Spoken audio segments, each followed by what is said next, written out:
안녕하십니까. 안녕하세요. 이제 오늘이 11월 첫째 주입니다.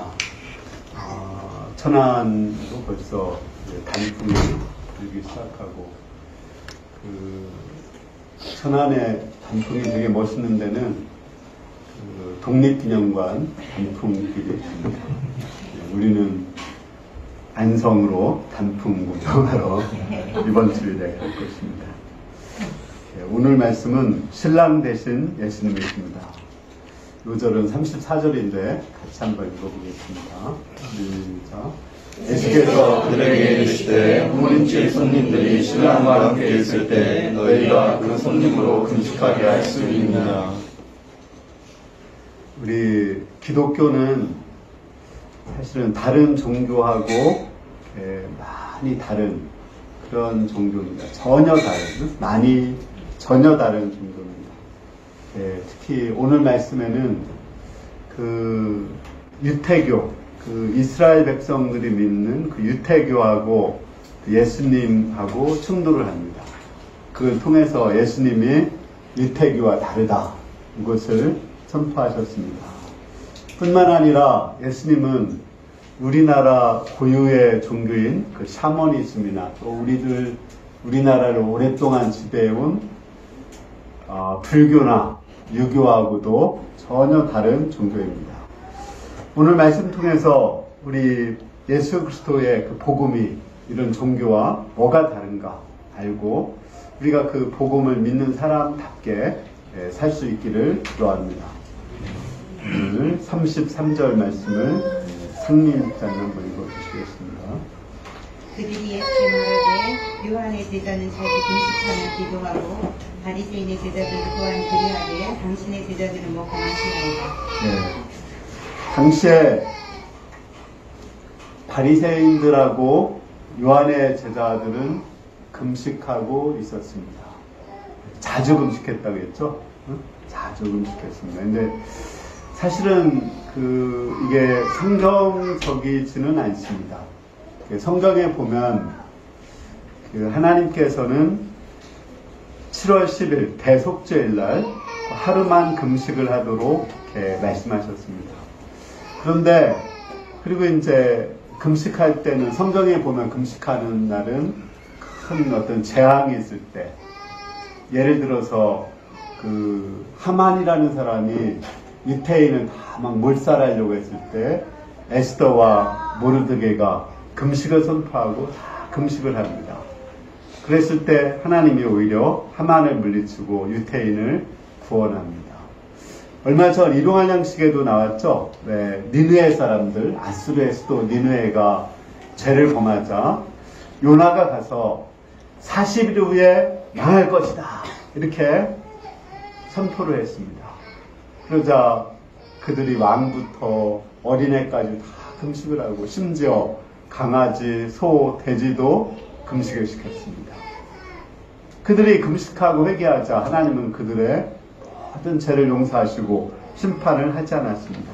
그러니까 금식이란 이렇게 어떤 대속죄일, 또 큰 환란이 있을 때 이럴 때 금식을 하는 거거든요. 그런데 바벨론 포로에서 돌아온 후에 그들은 이제 신앙생활을 잘하기 위해서 특히 바리새인들 중심으로 일주일에 2번, 월요일날, 목요일날 금식했습니다. 또 어떤 사람들은 더 자주 일주일에 3-4번 금식하는 사람도 있었고, 이슬람교의 모슬림들은 라마단 절기에 금식하죠. 그런 것처럼 절기를 만들어서 금식하는 사람도 있었습니다. 그러니까 금식을 많이 하는 사람, 금식을 잘하는 사람, 이 사람들이 신앙생활을 잘하는 것으로 생각되었습니다. 그래서 사람들에게 이게 보이려고 금식을 하면 좀 슬퍼하거든요. 그러니까 이제 세수도 안 하고 머리도 이렇게 좀 헝클어뜨리고 좀 슬픈 얼굴하고 이렇게 나 금식하네 이렇게 보여주면서 금식을 했습니다. 그런데 예수님의 제자들은 전혀 금식을 하지 않고 먹고 마셨습니다. 또 아주 재미있게 떠들고 웃고 담소를 했습니다. 요 금식하느냐, 먹고 마시느냐, 이것이 그 유대교와 기독교의 근본적인 차이인 것입니다. 그러니까 유대교는 뭐냐면 우리의 노력으로, 특히 이제 유대교 중에서도 율법주의자들은 우리의 노력으로 하나님께 나가는 것입니다. 그러니까 노력을 많이 하는 사람일수록 신앙생활을 잘하는 사람입니다. 금식을 더 많이 하는 사람, 그 사람이 신앙생활을 잘하는 것입니다. 뿐만 아니라 이것은 유대교뿐 아니라 다른 종교에도 마찬가지입니다. 대부분의 종교는 스스로의 힘으로 하나님께 나가는 거기 때문에 고행을 많이 해야 그 신앙생활을 잘하는 겁니다. 예를 들어서 불교에서는 신앙생활을 잘하는 사람이 누굴까요? 승려들이죠. 승려들은 결혼하지 않습니다. 또 고기도 먹지 않습니다. 술은 전혀 마시지 않습니다. 뿐만 아니라 신앙생활을 더 잘하고 덕이 높은 사람들은 어떻게 하냐면 익힌 음식을 먹지 않습니다.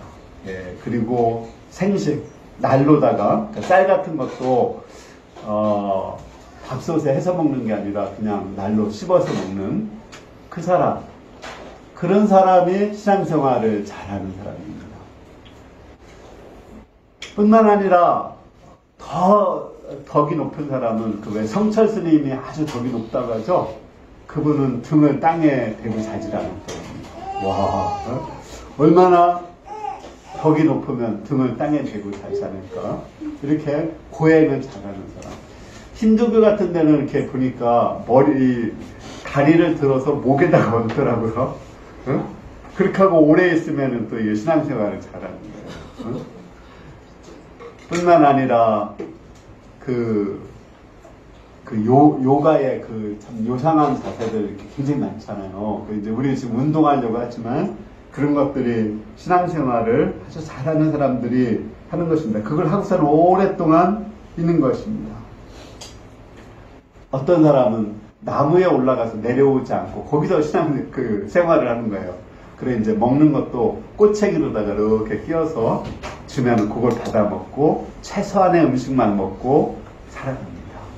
와, 엄청나게 신앙심이 높다 이렇게 생각합니다.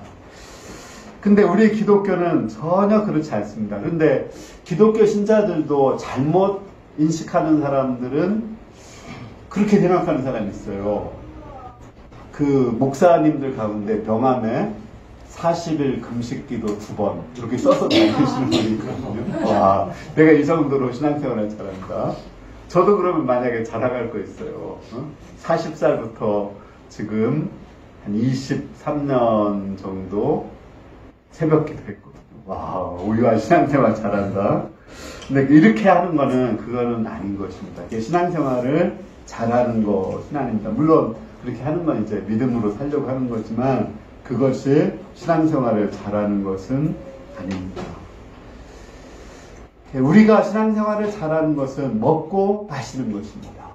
잘 먹고 잘 마시는 것. 근데 잘 먹고 잘 마시는 게 쉬운 것 같죠? 그렇지 않습니다. 마음에 근심이 있을 때는 밥맛이 없어요. 아무리 비싼 음식을 먹어도 맛이 안 납니다. 또 근심이 있으면 먹어도 체할 때가 많아요. 그쵸? 또 정말 입이 소태 같다고 하잖아요. 너무 입맛이 씁니다. 그러니까 먹고 마신다는 것은 마음의 기쁨이 가득하다는 것입니다. 그러니까 우리 기독교에서는 신앙생활을 가장 잘하는 사람은 기쁨이 가득해서 아주 행복하게 사는 사람. 그러니까 결혼 안 하고 사는 사람이 승려나 스님처럼 이렇게 사는 사람이 신앙생활 잘하는 것이 아니라, 물론 우리도 이제 하나님의 은혜 가운데 결혼 안 하시는 분도 있지만, 이렇게 우리는 그냥 결혼해서 이렇게 서로 사랑하며 행복하게 사는 것, 이런 것이 잘하는 것입니다. 어떤 사람이 이제 이사 가서 그 주위에서 어느 교회를 갈까 이렇게 찾고 있었다고 그래요. 그런데 나가서 교통승경한테 이 주위에 좋은 교회 좀 하나 있으면 소개시켜 주세요 이렇게 했다고 그럽니다. 그러니까 교통승경이 내가 좋은 교회인지는 알 수 없지만 저쪽 교회에서 나오는 사람들이 얼굴이 나올 때 너무 밝고 환하고 웃으며 나온다고, 그 교회 같다고 그렇게 소개했다고 합니다. 그렇습니다. 그렇게 기쁨이 가득하게 예배 드리고 나서 기쁨이 가득하게 나오는 사람들이 그 신앙생활을 잘하는 것입니다. 교회도 예배도 신앙생활을 잘한다는 것은 참 제가 이거 기도를 많이 하고 있는데 제가 이걸 못해서 예배 시간에 아멘이 많이 나오는 것보다는 그 예배 시간에 웃음이 가득한 그런 그 예배가 되면은 정말 이렇게 그 예배 시간에 웃음소리가 가득한 그런 예배가 되면은 그 예배가 아주 좋은 예배인 것입니다. 그 제가 82년도에 종로 UBF 있었는데 제가 좀 놀란 것은 그 예배 시간에 그 안마리아 선교사라고 있어요. 혹시 안요셉 안마리아 선교사님 아시는지 모르겠는데 그 저기 대사 참사까지 하신 분인데 그 안마리아 선교사님이 예배 시간에 앉아서 그냥 엄청나게 여잔데 호탕하게 막 웃는 거예요. 그러면은 다른 사람들이 웃음이 전염돼가지고 막 다 깔깔깔 대고 웃어요. 그러니까 예배 시간이 웃다가 거의 끝나는 그게 정말 좋은 그 교회였구나 그런 생각이 들었습니다. 제가 그 가정교회 사역원에서 하는 그 수양회 화수목 다녀왔는데 거기 이제 그 두 번째 그 첫 번째 하신 분이 이제 은퇴하고 이수관 목사라고 두 번째 이제 그 원장을 하시는 분이 있는데 그분이 가정교회가 정말 좋은 곳으로 가고 있다 이렇게 얘기했습니다. 왜 그러냐? 가정교회에 참석하는 사람들이 또 모임을 가질 때마다 웃음이 가득하다고 말했습니다. 또 때로는 감동에 눈물을 흘리기 때문에 그렇다고 말했습니다. 그렇다면 왜 우리 크리스찬들이 이렇게 기뻐서 웃을까요? 34절에 그 이유가 나오고 있습니다. 우리 검수형제님 34절 한번 읽어줄까요? 예수께서 그들에게 이르시되 혼인집 손님들이 신랑과 함께 있을 때 너희가 그 손님으로 금식하게 할 수 있느냐. 우리가 기뻐하고 웃을 수 있는 이유는 신랑이 함께 있기 때문에 그렇습니다.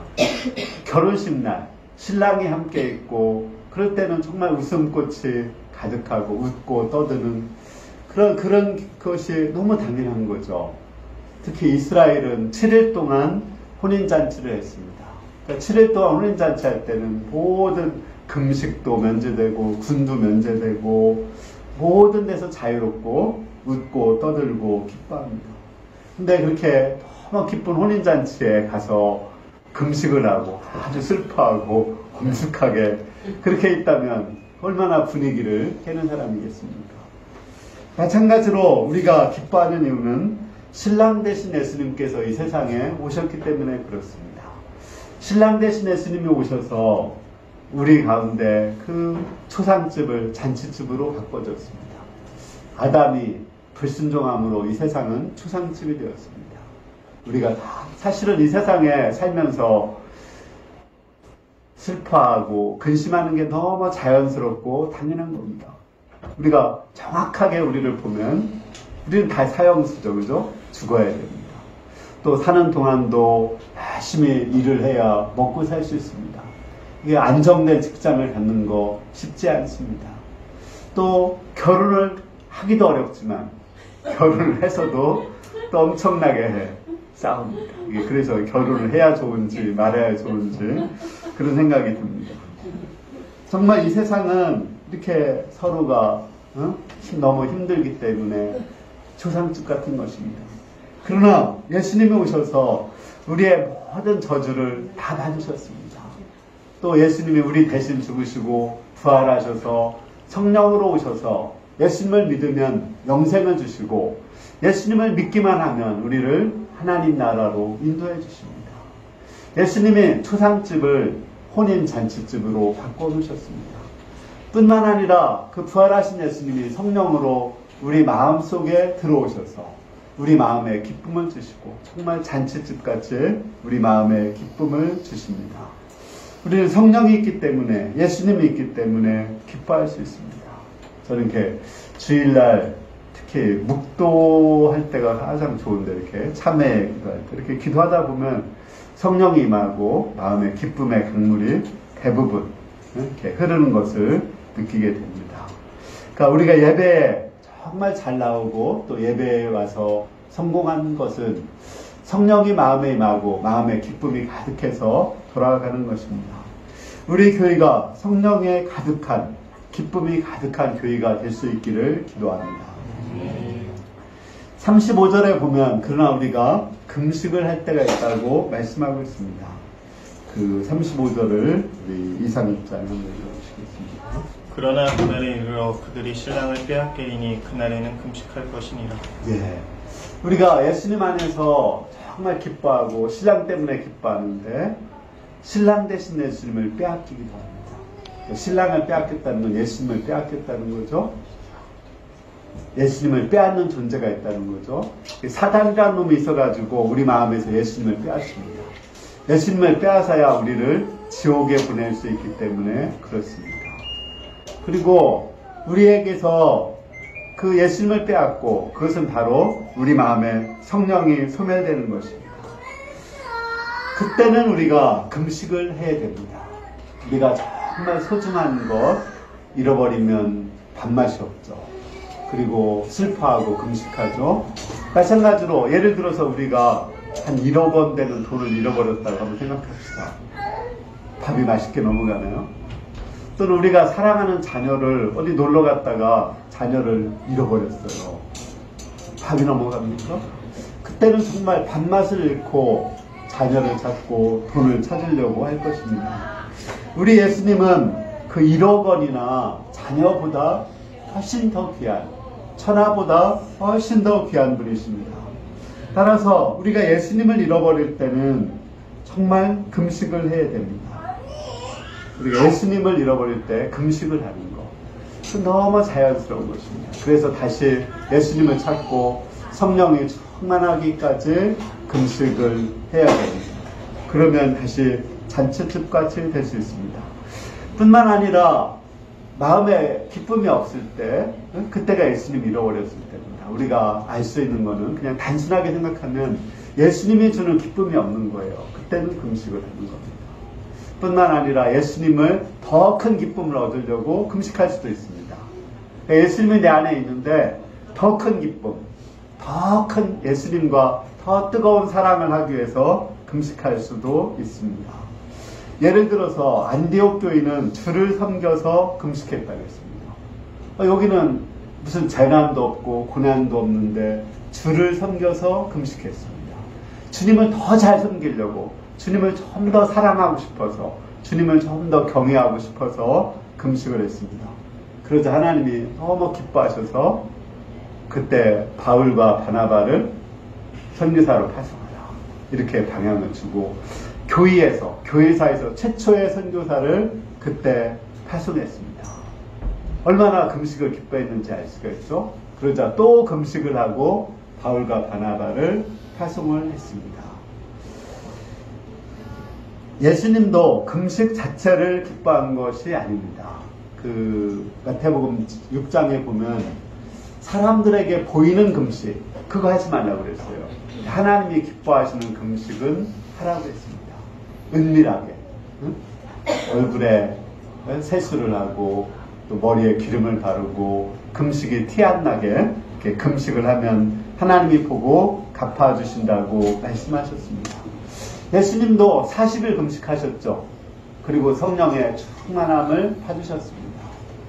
그러므로 우리도 예수님을 더 잘 섬기기 위해서, 더 사랑하기 위해서, 또 형제 자매를 더 사랑하기 위해서 금식해야 됩니다. 이사야에서 보면 하나님이 기뻐하는 금식이 나오고 있습니다. 하나님이 기뻐하는 금식은 어떤 금식일까요? 이사야에서 보면 하나님이 기뻐하는 금식은 가난한 사람들의 결박을 풀어주는 것, 고통받는 사람의 결박을 풀어주는 것, 한마디로 이웃사랑하는 것, 그것이 하나님이 기뻐하는 금식이라고 나옵니다. 하나님이 기뻐하는 금식은 하나님 사랑하고 이웃 사랑하는 겁니다.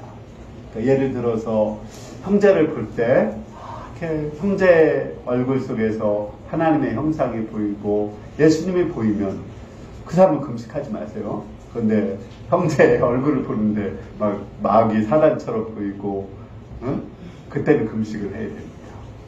그러니까 이웃 사랑이 없어질 때 또 형제에 대한 자꾸 미움이 생기고 판단하는 마음, 정죄하는 마음이 생겨요. 보면 자꾸만 짜증이 나는 거예요. 그때는 금식을 해야 됩니다. 그래서 그걸 풀어줘야 돼요. 그러니까 금식이란 이렇게 하나님을 사랑하고 이웃을 사랑하기 위해서 금식을 해야 됩니다. 또는 중요한 문제가 있을 때 금식을 해야 됩니다. 저는 우리 이제 교회에 나오시는 분들이 특히 뭐 시험을 볼 때,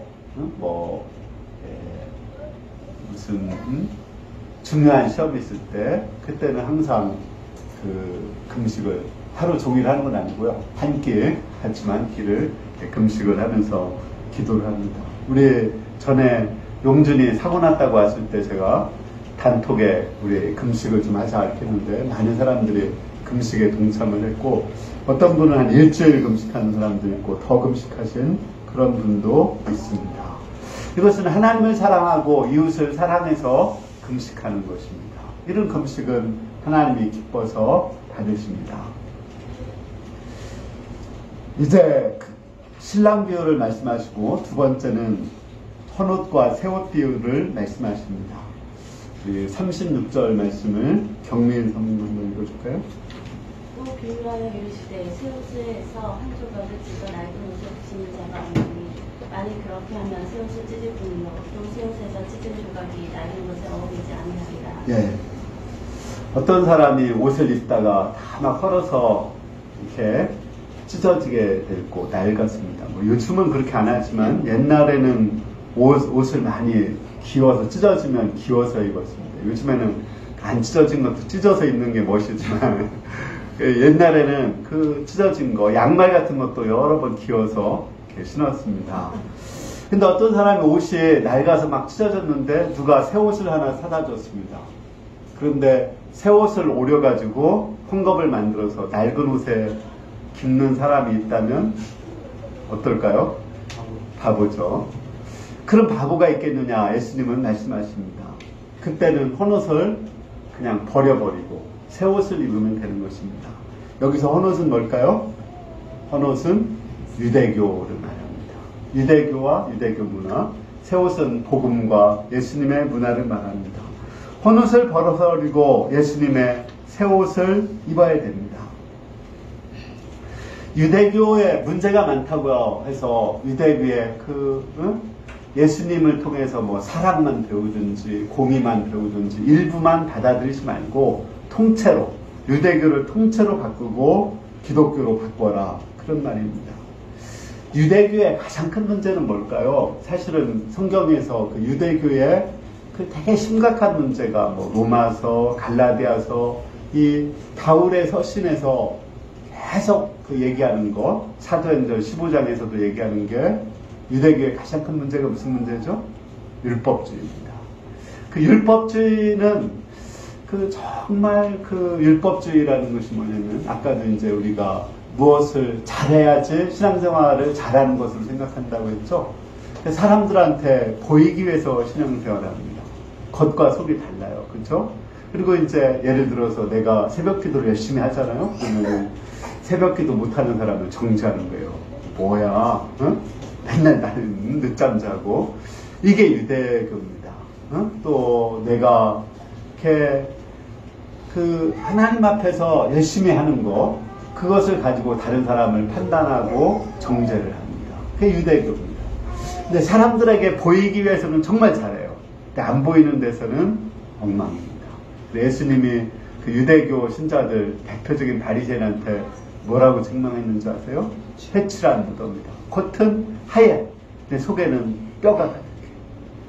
그리고 그 사람들을 뭐라고 증명했냐면 이 독사의 자식들아. 와, 아니 내가 독사의 자식이라고 했는데 성경에는 독사의 새끼라고 나와요. 아니 예수님도 이 새끼야 이렇게 했어요. 아마 요즘 같았으면 개자를 썼을 거예요. 예수님도. 그렇게, 거기는 독사가 개보다 더 큰 욕이고. 예수님이 그렇게 험한 욕을 이렇게 하셨습니다. 그렇게, 응? 그 유대교는 율법적인, 행위중심적인 신앙을 사는 사람입니다. 그러나 우리 예수님 믿는 사람은 은혜로 사는 거죠. 은혜로 사는 것은 모든 게 은혜입니다. 이렇게 내가, 응? 태어난 것도 은혜고, 또 직장 생활 할 수 있는 것도 은혜고, 학교 다닐 수 있는 것도 은혜고, 취업한 것도 은혜고, 모든 게 은혜입니다. 왜냐하면 하나님이 도와주시지 않으면 아무것도 할 수가 없습니다. 우리가 서로 이렇게 바라볼 수 있는 것, 예배에 올 수 있다는 것, 얼마나 큰 은혜입니까? 우리 찬송가에 있는 것처럼 숨을 쉬는 것도 하나님입니다. 하나님이 그 심장에, 응? 혈관에 박테리아 하나만 딱 넣으면 열이 올라가서 숨을 쉬지 못합니다. 근데 세상 사람들이 이것을 하나님의 은혜라는 것을 모르죠. 자기 잘난 맛을 살다가 결국은 지옥 가는 거죠. 우리는 하나님의 은혜라는 걸 알고, 그래서 이 은혜를 아는 사람은 더 열심히 충성을 합니다. 또 열심히 충성하고 나서 조금 더 교만해지지 않고 겸손합니다. 그리고 다른 사람을 세워줍니다. 왜냐하면 자기가 충성할 수 있었던 것도 하나님의 은혜이기 때문에 그렇습니다. 이런 율법주의에서 우리는 벗어나야 됩니다. 그러나 사실 우리나라 사람들한테는 이 율법주의의 헌옷보다는 우리나라 사람들에게 더 영향을 미친 세 가지 종교가 있습니다. 우리나라 사람들에게는 다 사실은 뭐 유교나 불교나 외래 종교입니다. 이것도 유교도 중국에서 들어온 거고, 공자님, 불교는 인도에서 들어온 거죠. 우리나라에 아주 뿌리 깊이 박혀있는 종교가 뭔지 압니까? 샤머니즘입니다. 이 샤머니즘이라는 것이 정말 우리는 뼛속 깊이 샤머니즘이 있습니다. 그래서 불교도 들어오면 샤머니즘, 유교도 들어오면 샤머니즘, 기독교도 들어오면 샤머니즘 할 겁니다. 샤머니즘이 역시 뭔가 아세요? 저는 어려서 그런 걸 봐서, 어려서 우리 어머니는 누가 병나잖아요. 그럼 우리 동네에 무당이 있었습니다. 그럼 무당을 초청해서 푸닥거리를 해요. 그러면은 지금도 너무 생생한데 그 장독 있는 데다가 이제 징하고 장물을 놓고 막 치면서 주문을 외우면서 푸닥거리를 이렇게 합니다. 그리고 동네에 애군이 있을 때는 굿을 해요. 동네 사람들이 다 모여가지고, 막 굿을 하고 춤을 추고 막 이렇게 합니다. 잡두도 타고 막 이렇게. 그리고 나서 이제 병이 났는데 왜 병이 났냐? 우리 집에 큰 나무가 하나 있는데 나무배서, 그래서 신이 노해서 병이 났다. 그래서 거기서 벗어나려면 부적을 붙여야 된다. 돈 얼마 내라. 이렇게 결론이 그렇게 나는 겁니다. 우리가 춘향전 읽다 보면 이몽룡이 자기 이제 집에 춘향이 집에 가거든요. 가니까 월매가 담장 밑에서 계속 이몽룡이 과거 급제해달라고 빌고 있습니다. 그러니까 이몽룡이 내가 급제한 것이 장모덕이구나 이렇게 합니다. 그게 샤머니즘입니다. 그 깨끗한 물, 그 정화수라고 그러거든요.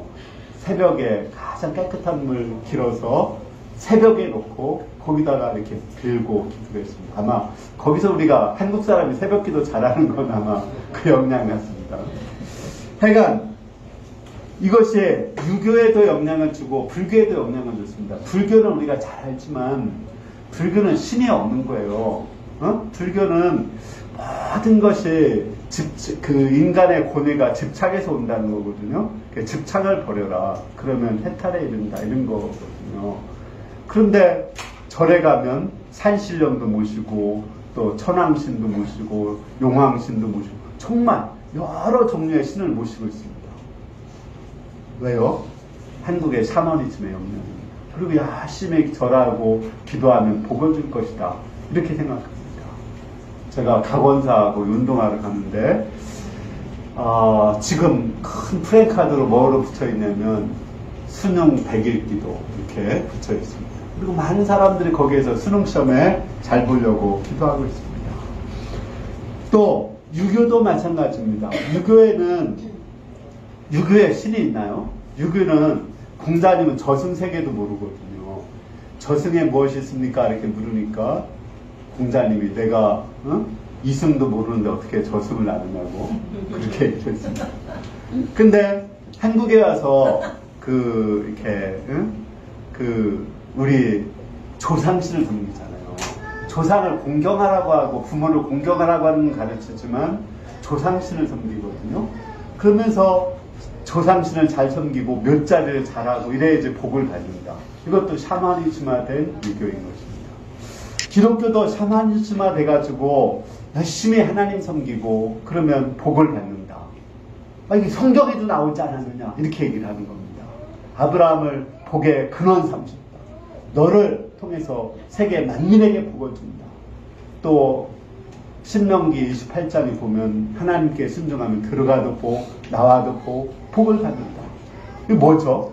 이게 성경의 복음이니까 이게 예수 믿고 복 받는 거 이거 맞는 것 같잖아요. 그렇죠? 뭐가 다른가요? 샤머니즘화된 기독교와 기독교는 다른 것입니다.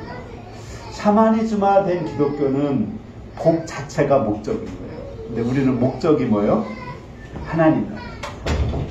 그리고 복은 목적이 아니라 하나의 수단이고 하나의 보너스인 것입니다. 보너스. 그러니까 우리가 월급을 매달 받죠. 근데 보너스는 매달 받는 거 아니에요. 안 줄 때도 있거든요. 마찬가지로 하나님 나라를 가기 위해서 우리는 신앙생활을 하는 겁니다. 하나님 나라가 우리한테는 월급이에요. 그리고 이렇게 복을 받는 건 보너스로 하나님이 주시는 겁니다. 그게 다른 거예요. 물론 우리도 지금 이제 시험을 앞둔 분들 위해서 기도하고 있고 또 제가 기도 제목에도 기도 제목을 올려놓고 기도하고 있습니다.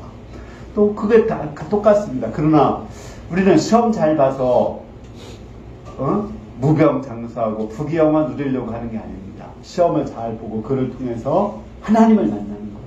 그리고 영생을 얻고 하나님 나라를 소망하기 위해서 하나님을 좀 더 삶 속에서 실제적으로 만나기 위해서 기도하는 것입니다. 또 병난 사람들을 위해서 저도 기도하고 또 저의 병을 위해서도 기도하고 있습니다. 그러나 그 자체가 병을 치료하는 것이 목적이 아닙니다. 그를 통해서 살아계신 하나님을 만나고 하나님을 경외하고 높이는 것, 하나님 나라 가는 것, 그것이 우리의 목적입니다. 따라서 우리는 샤머니즘의 헌옷을 벗고 하나님 나라의 새 옷을 입어야 됩니다. 두 번째로 우리는 불교의 헌옷을 또 벗어야 됩니다. 고려 500년 동안 우리한테 영향을 미친 건 불교입니다. 불교가 이제 여러 가지 영향을 미쳤지만 정말 우리나라 경치 좋은 곳 가보면 다 뭐가 있나요? 절이 있습니다. 제가 가을상이 우리 스텝상이를 통도사 근처에서 했는데 통도사가 한 몇 단이 있잖아요. 그 정도로 큽니다. 엄청나게 커요.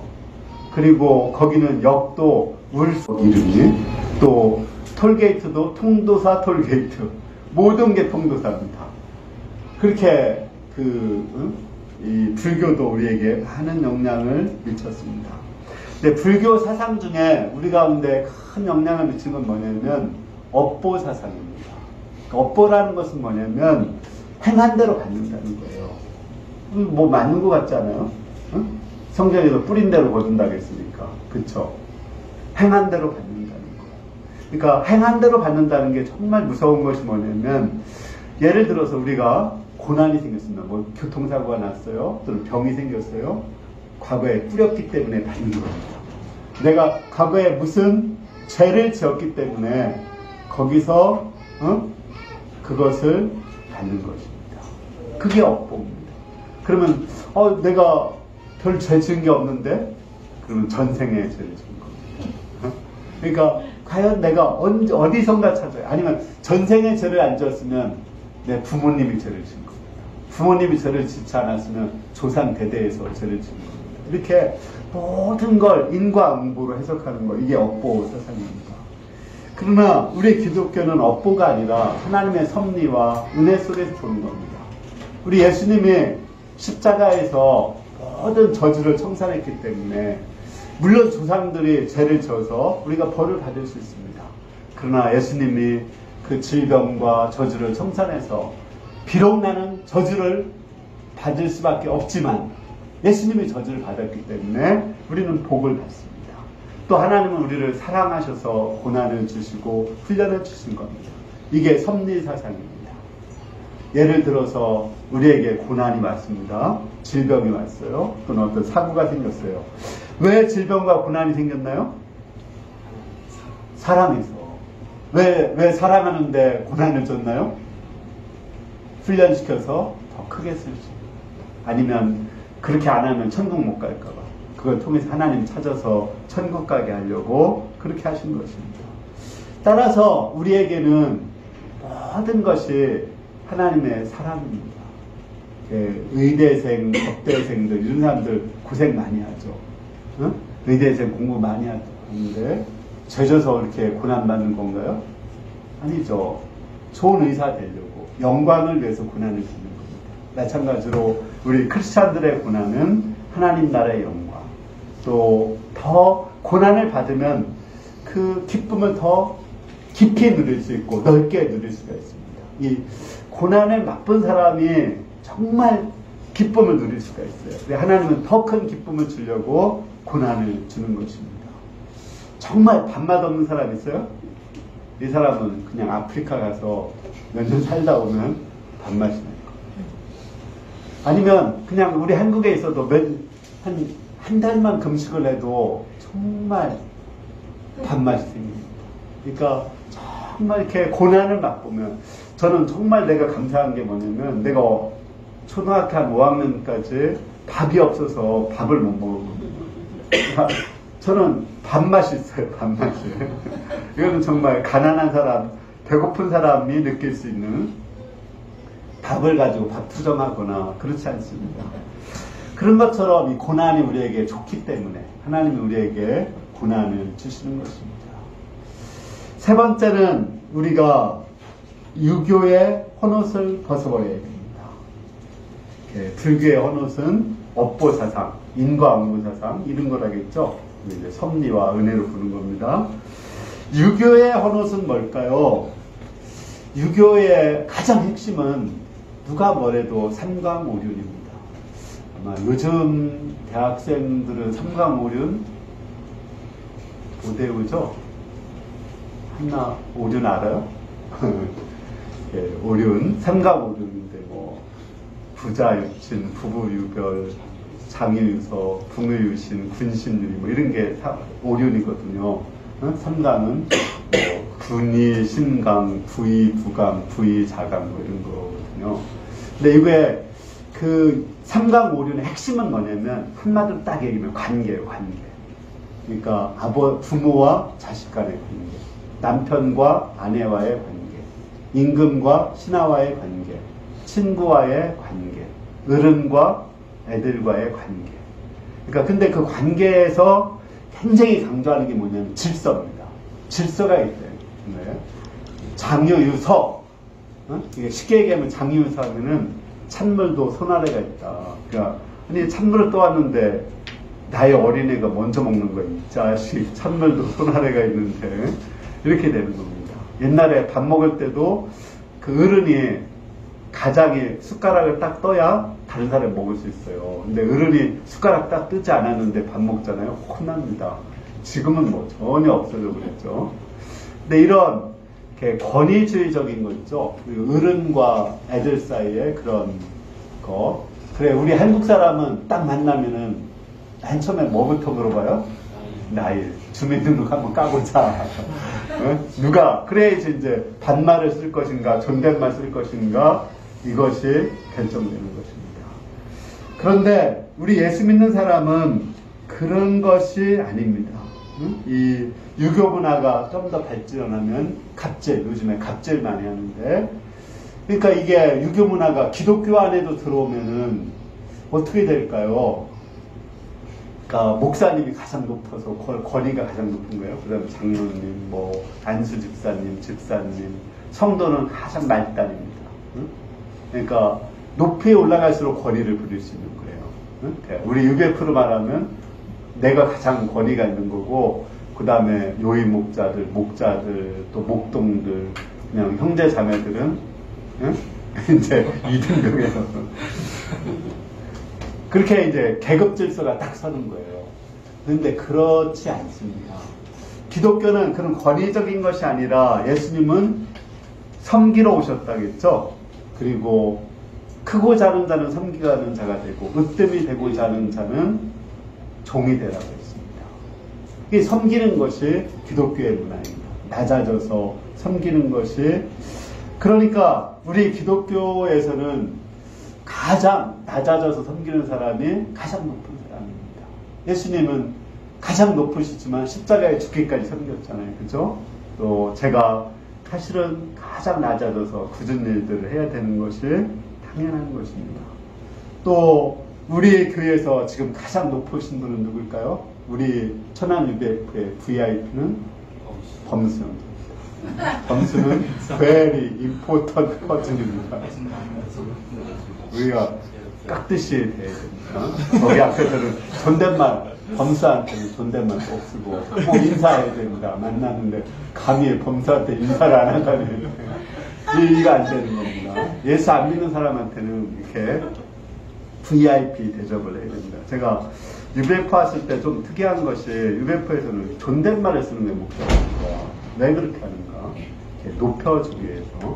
이렇게 뭐 요즘에는 좀 그렇게 안 하시는 분들도 있는데 하는 게 좋습니다. 이렇게 그러니까 존중하는 마음으로 대하는 거, 그것이 중요합니다.